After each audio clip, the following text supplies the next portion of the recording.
She was walking out of the concert hall, glitter still clinging to her dress, fans screaming her name from every corner, camera flashes blinding her path. But her eyes froze on something none of them saw.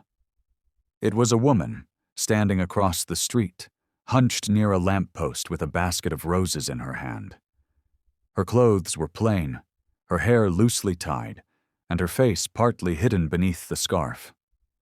But there was something about the way she tilted her head, the way she adjusted the flowers like she used to adjust her books in school.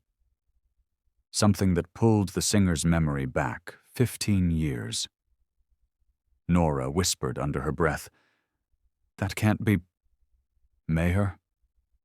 She stepped off the curb without thinking, ignoring her security team, ignoring the fans.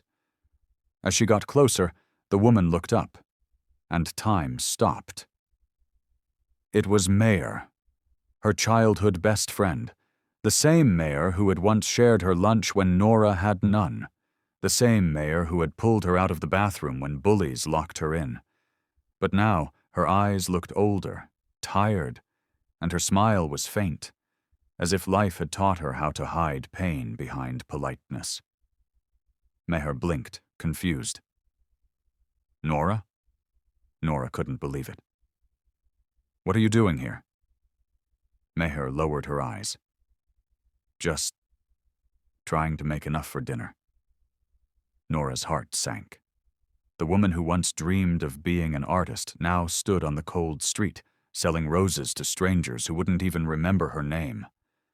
And in that moment, Nora knew. This night wouldn't end with another autograph or another headline. This night was going to change both of their lives forever. Nora gently took Maher's hand and pulled her away from the busy sidewalk, ignoring the puzzled glances of fans and security. They sat on a nearby bench, the city noise fading into the background. For a moment, they just looked at each other. Two girls who had once promised to conquer the world together. Now worlds apart. "What happened?" Nora finally asked, her voice barely above a whisper. Maher gave a soft shrug, eyes focused on her flower basket.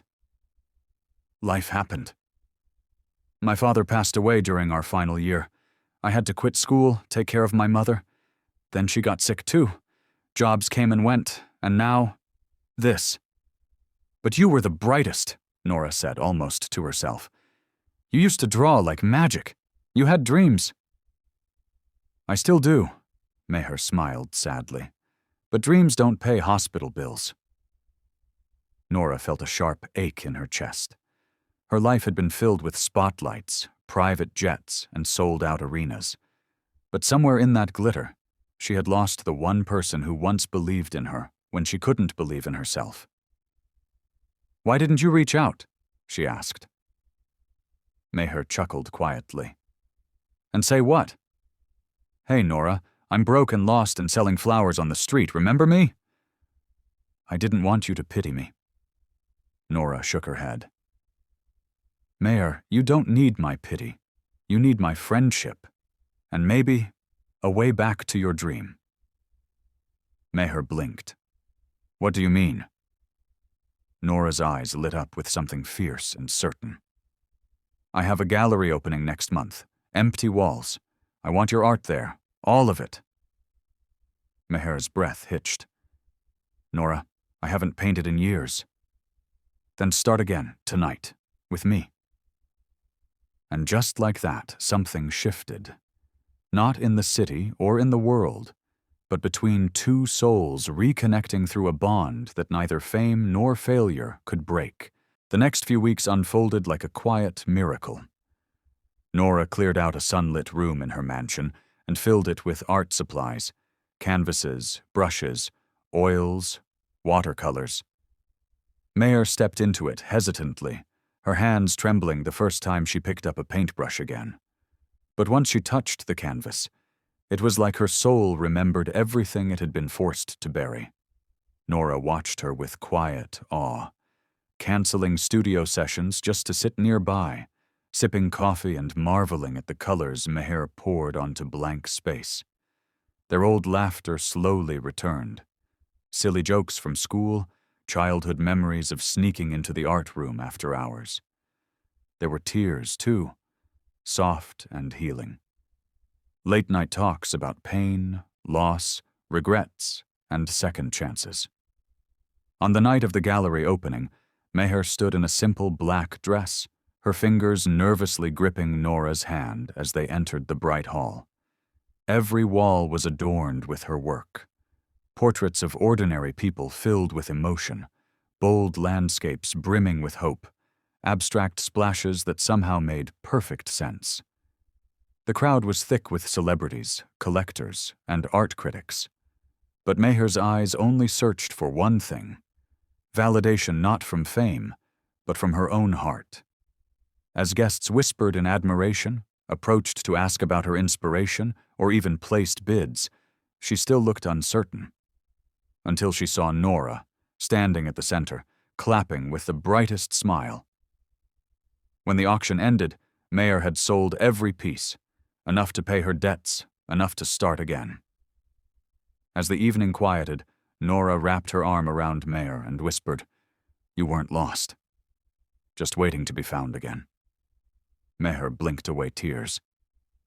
"You didn't just find me, Nora. You reminded me who I was." And this time, their promise to conquer the world didn't feel like a dream. It felt real, because they were doing it together. A few days after the gallery's success, Nora sat quietly on her balcony, watching the early morning sun rise over the city. Her phone buzzed. It was a message from Meher. "I want to talk to you about something important. Can I come over?" Within the hour, Meher arrived, holding a folded piece of paper. Her expression was calm, but her eyes were filled with emotion. She handed the paper to Nora. It was a letter, a heartfelt thank you, written in Meher's neat handwriting. "You saved me, Nora, not just with your money, but with your heart. I was drowning, and you saw me when no one else did. But I also realized something. You've always been saving others. Maybe now it's your turn to let someone take care of you." Nora's voice trembled. "What do you mean?" Meher smiled. "You gave me a second chance, so now I want to give others the same. I want to open an art school for kids like me, those who lost their dreams because of life. But I need a partner, someone strong, brave, and kind, someone like you." Nora's eyes welled up. For so long she had been living in spotlight, surrounded by noise, yet feeling empty. This was real, and just like that, their journey took a new turn, not toward fame or fortune, but toward impact, toward something that would live on far beyond either of them. Two friends, once separated by fate, now choosing to rewrite it together. Not for themselves, but for a world that needed more stories like theirs.